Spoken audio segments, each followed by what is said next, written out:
Anong meron? Bakit ka nagbabike? Libangan lang po. Ano po, exercise din po. Oh, so, anong hobby mo na to, no? Opo. Anong goal mo sa buhay in 5 years? Parang ganun. Anong purpose mo? Matapos po muna pag-aaral. Okay. Anong paniniwala nyo nangyayari sa tao pag namamatay? Anong nangyayari? Ano na po? Kwento na po. Kwento ka na lang. Ito yung mga bagay hindi masyadong pinag-uusapan, di ba? So meron akong bad news at good news. Anong gusto nyo mauna? Yun yung bad news. Ngayon, okay na siguro. Alis na ako. Okay na kayo. Gusto nyo pa marinig yung good news? Sige po.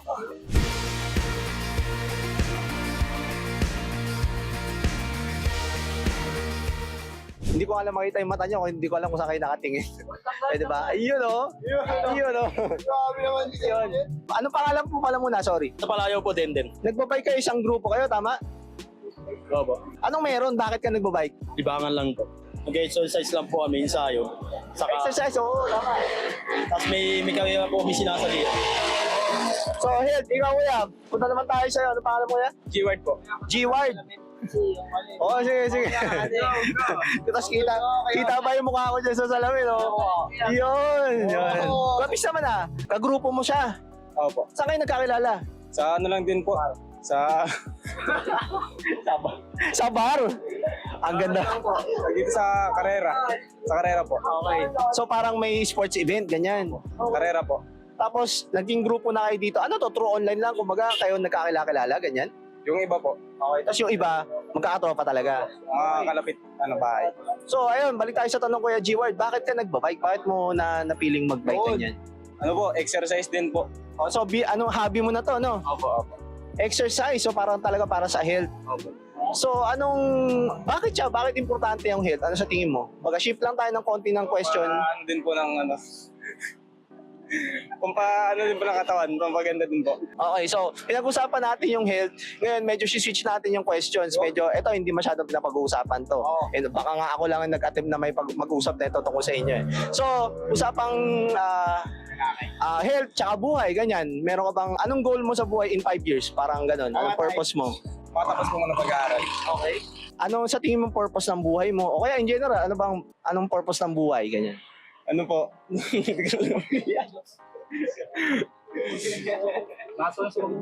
Yan, makatulong po sa magulang. Yun. Actually, ang ganda nun. Ang ganda ng sagot nun. Meron nakarami na interview ko, ganun din sagot niya. Skater naman yun siya nung, I think 2 days ago lang yun. So, makatulong sa magulang. O, balik tayo kay Kuya Denden. Yun! Kuya Denden, sa tingin mo, anong goal mo sa buhay in 5 years, ganyan? Nagtatrabaho lang po ng maigi para makatulong din po sa magulang. Okay, so parehas kayo ng sagot. Kumbaga, maganda yan. Ako, hindi ko masabing ganyan yung sagot ko eh. Nung mga panahon na nag-iisip ako tungkol sa buhay, hindi ko masabing ganyan. Eh, yung buhay, hindi natin hawak. Tulad niya, no, nagbabike kayo. Tapos, wag naman sana na ma-aksidente bigla. Galing lang po sa presidente. Ayun nga, nakita ko nga eh. So, pag-uusapan nga natin mamaya, no, kakagaling mo lang sa aksidente na pwede ka nang mamatay. Hindi mo hawak yung buhay eh. Ngayon, usapang biglang mamatay, palalim tayo ng usapan. Anong paniniwala nyo nangyayari sa tao pag namamatay? Anong nangyayari? Naniniwala ka ba sa afterlife? Hindi po eh. Anong sa tingin mong nangyayari ngayon? Ililibing. Opo. Tapos cremate.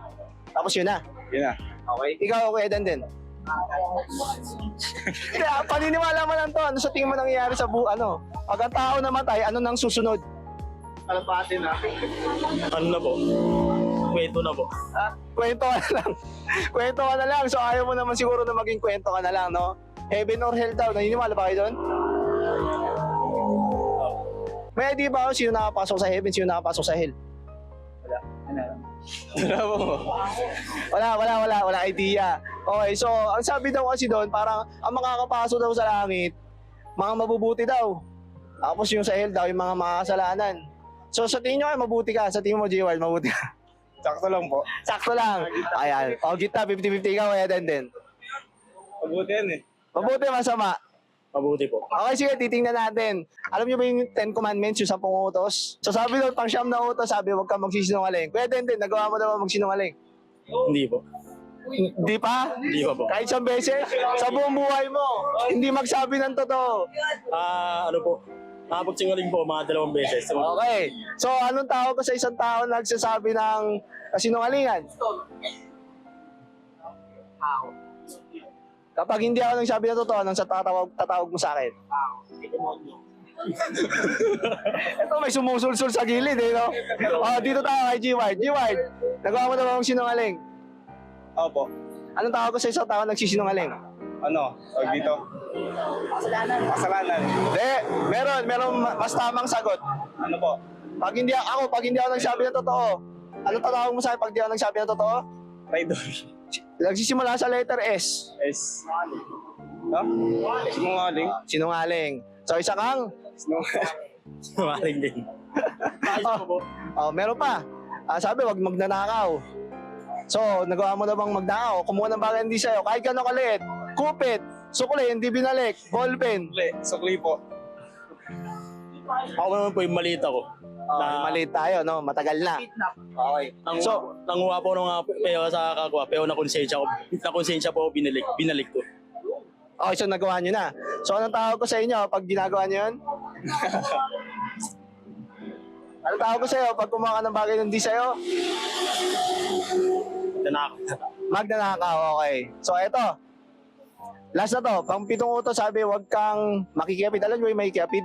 Ano po yun? Yung nangangalon niya, alam nyo ba yun? Yung nangaagaw ng asawa or na nakikipasiping, kakabit, ganyan.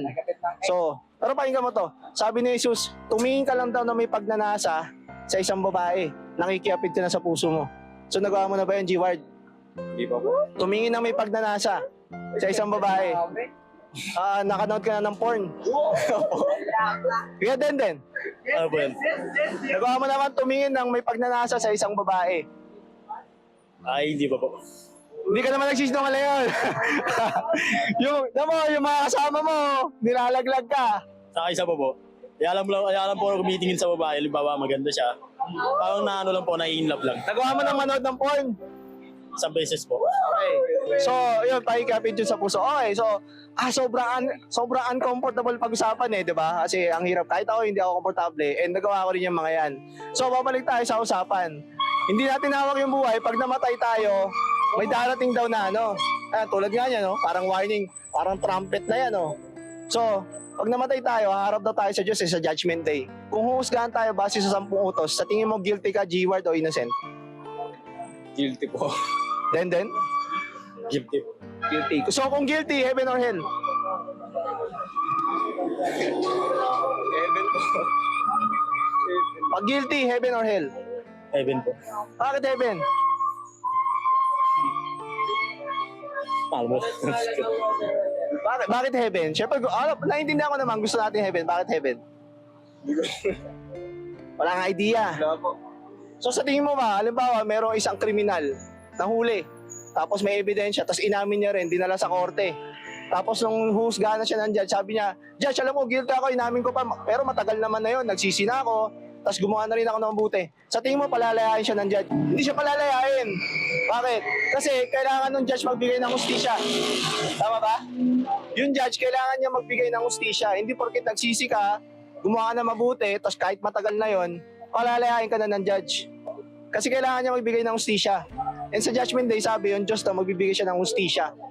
So meron akong bad news at good news. Anong gusto niyo mauna? Good news. So ito yung bad news. Ito nga yung bad news. Sabi sa Revelations 21, lahat ng sinungaling mapupunta sa dagat-dagatang apoy. Tapos sinabi rin na lahat ng mga magnanakaw, lahat ng mga gumagawa ng kalaswaan, mapupunta sa dagat-dagatang apoy. Hindi sila makakapasok sa karya ng Diyos. Yun yung bad news. Ngayon, okay na siguro. Alis na ako. Okay na kayo? Gusto niyo pa marinig yung good news? Sige po. Ito yung good news. Alam niyo ba yung ginawa ng Diyos na paraan para hindi kayo maparusahan sa impyerno? Ano po? Kung hindi, okay lang. Ito, bibigay ko yung good news. Anong ginawa ng Diyos na paraan para hindi tayo paparusahan sa impyerno? Ano? Pero sa impyerno, ano lang po, para saan lang po tanggapin po natin siya sa puso. Ano po? Okay, sige. May punto siya. Medyo tama yon, pero i-explain ko lang ng maayos. So, 2,000 years ago, yung Diyos nagkatawang tao. Kilala niyo kung sino? Yun si Yesu Cristo. Okay, so hindi ko na pahabain, narinig nyo na yon. Si Jesus na buhay ng perpekto, tapos yung perpektong buhay niya, inalay niya para sa tao. Yun yung pinako siya sa krus, pinarusahan pinako sa krus. Ang nangyari nun, inako niya yung kasalanan ng tao. Yun yung bayad sa kasalanan natin. And after 3 days nabuhay siya ulit, yun yung resurrection. And kaya siya nabuhay siya ulit, yun yung patunay na yung bayad na ginawa niya, sapat na. So nung namatay siya sa krus, ang sabi niya, it is finished. 3 words, it is finished. Paid in full. Yun yung ibig sabihin ng tetelestai. It is finished. So yun yung good news. Mukha bang good news? May sense ba? Yung ginawa ni Jesus Christ, bayad na, binayaran niya yung kasalanan mo. So ang kailangan mo ay magsisi ka na sa kasalanan mo, tapos yung tiwala mo, ibigay mo sa Kanya. Make sense? May sense? Meron po. So yun lang naman yung interview ko. Thank you so much, Eward. Alam ko mahirap. Sabi ko di ba kanina, ito yung mga bagay na hindi masyadong pinag-uusapan, di ba? Tapos may bibigay pala ako sa inyo. Actually, sa inyo ng lahat.